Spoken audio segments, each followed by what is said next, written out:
is the first time you're visiting my channel, you're most welcome. Here we do a lot of movie conversations, movie reviews, lifestyle, and you get to know me better. And if you're a returning subscriber, thank you for coming back. Thank you for sticking with me. I'm super excited to have you here today.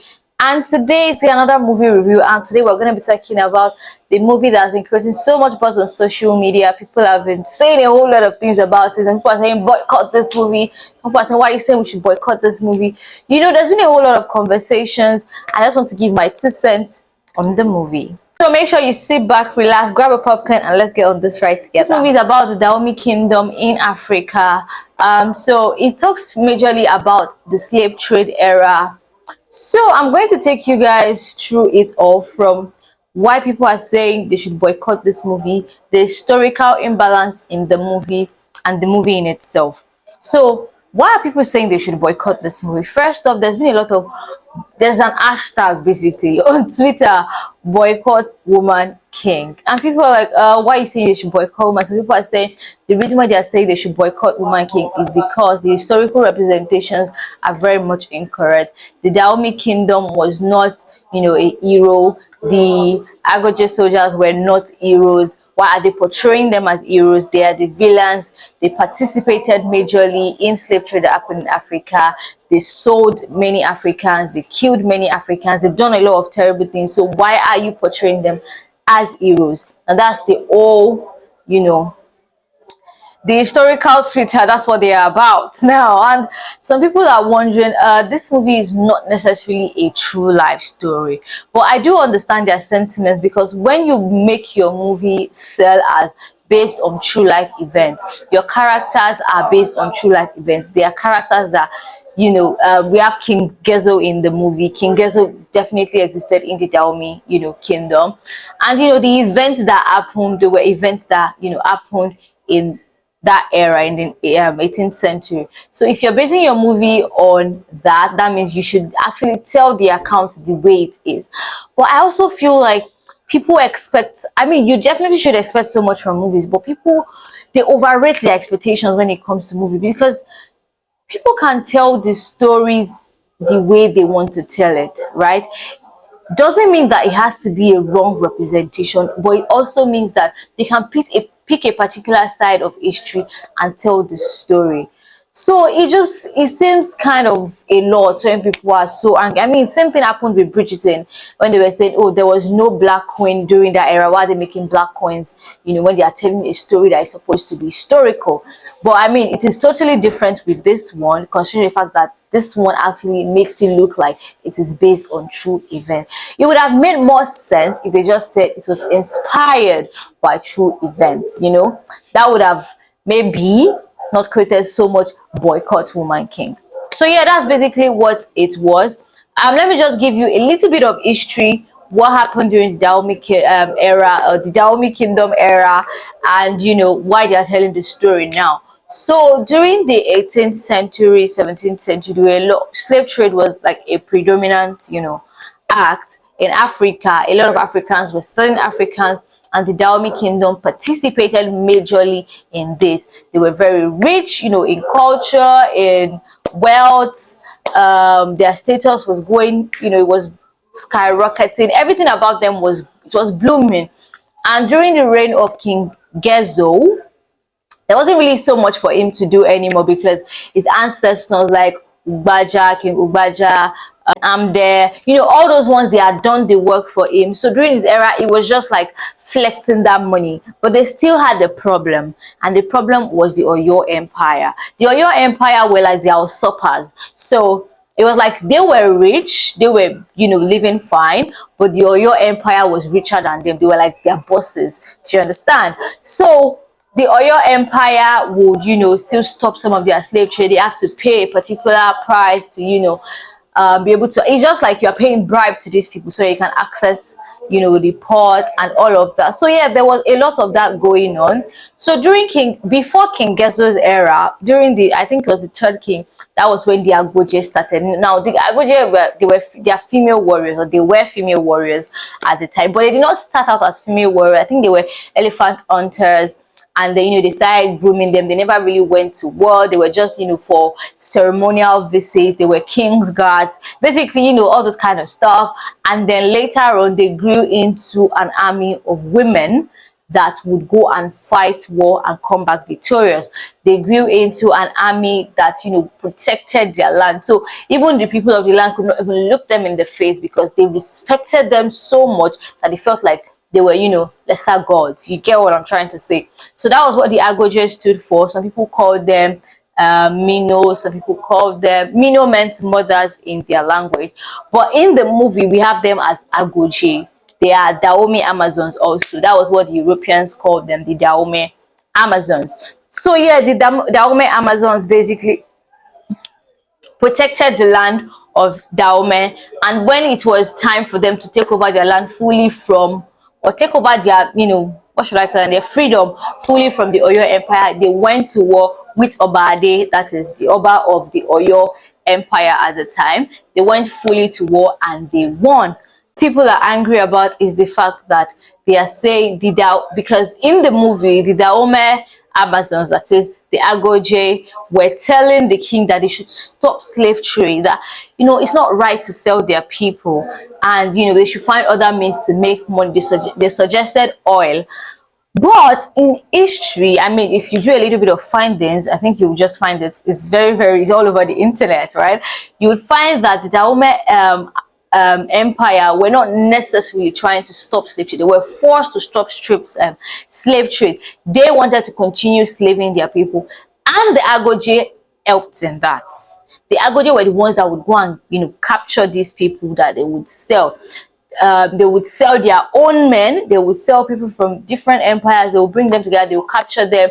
They go to war. People that they've captured from the war, they will sell them off. So that is actual history, right? But now bringing it into a movie, you're making it seem like they were heroes, and it was just Obade that was the villain.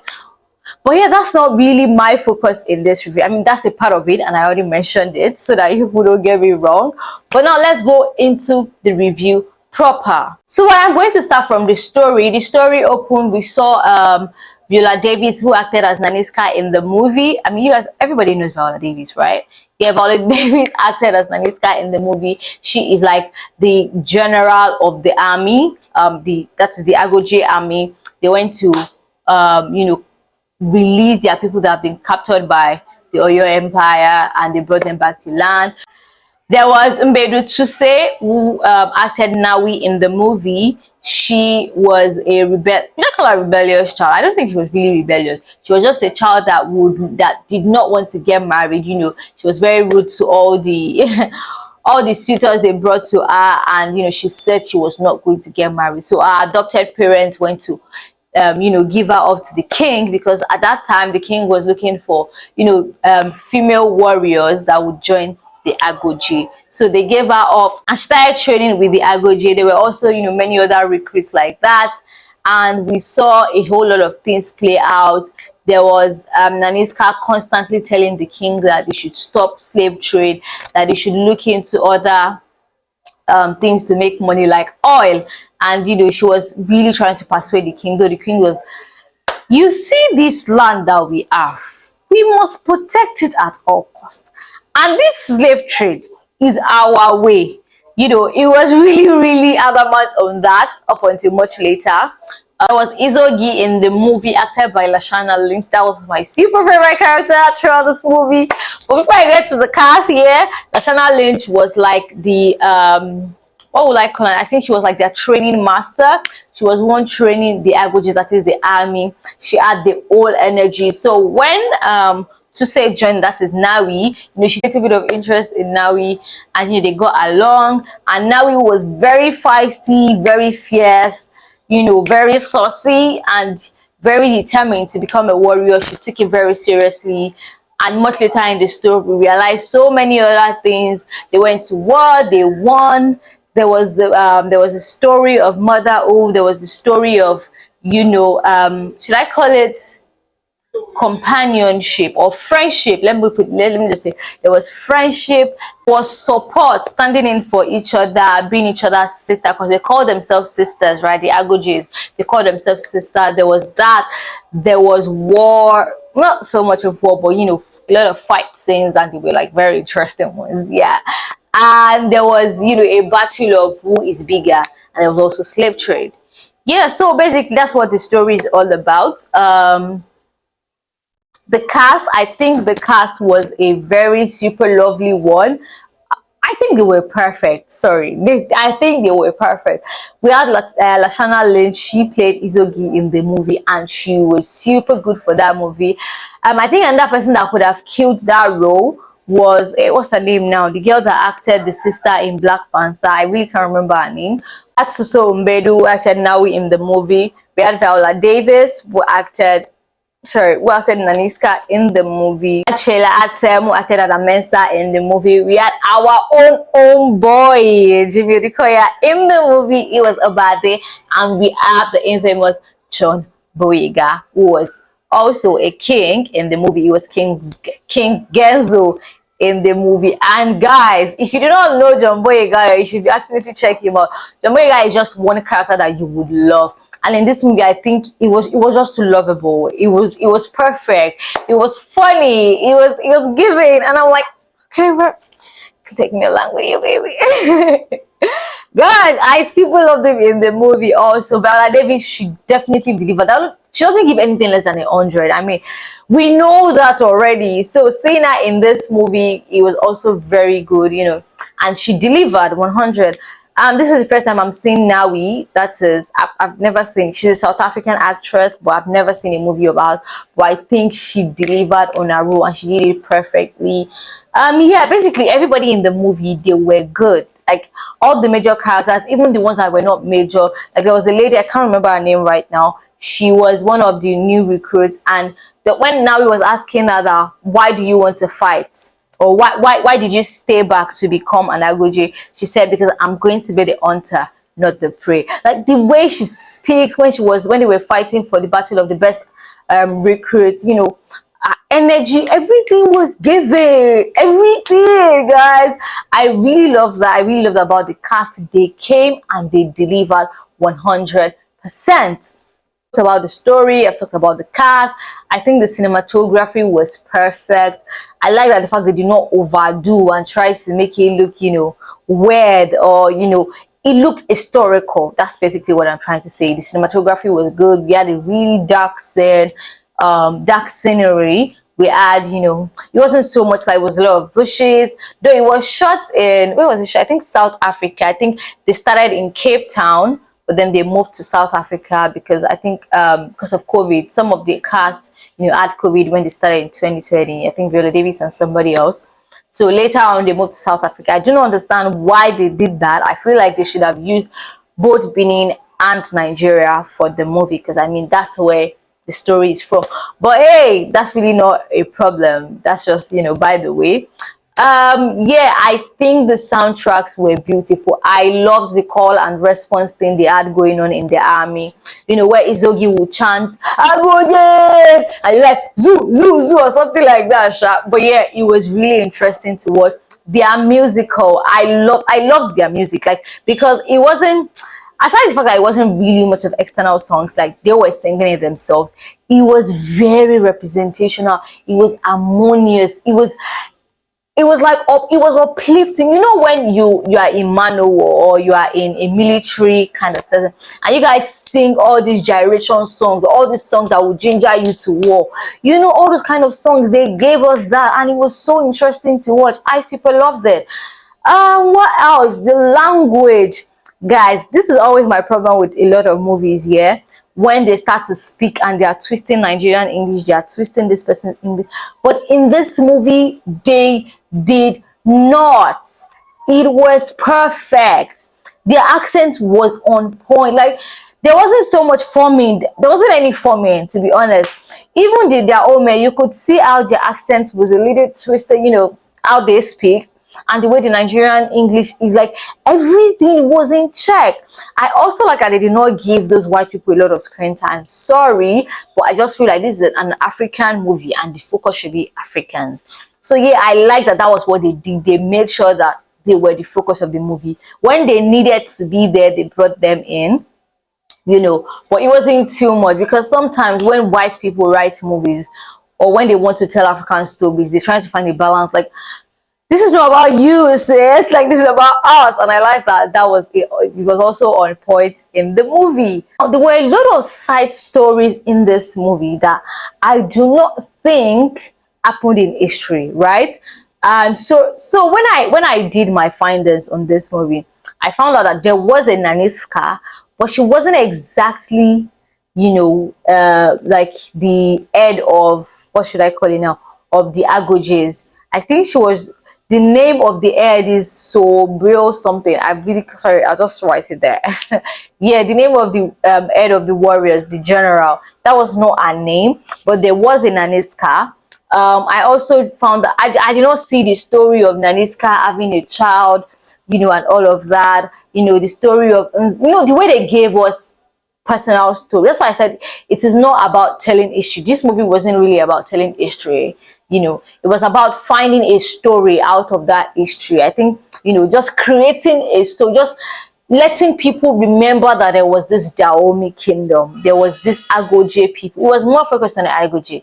And I think it was majorly about telling the woman's story, you know, letting people remember that there was a time in history when women went to war, where they led war. They were the forerunners of this kingdom. They were the warriors of this kingdom. And I think that's what the major thing they wanted to do in this movie. But yeah, the story of, you know, Nawi and falling in love with some of, you know, just getting a flirting with the Daome Portuguese guy. The story of Nawi finding out that Nanisca was a mother. The story, you know, a lot of side stories that were there. I do not think that they were in the original movie, in the original story, or in history, basically. So yeah, a little bit of that. But the one thing that hurt me the most about this movie was at the end when Izogi, I'm not gonna say it. But yeah, how, you know, Inzogi's story went, I felt really bad, like, no, why did you do that? But yeah, I think in all, it was a really good movie. It was a 10, no, a 9, 8.5. Let's give it a 9, because I feel like the reason I'm going to give it a 9 is because they should not have called it based on a true life story.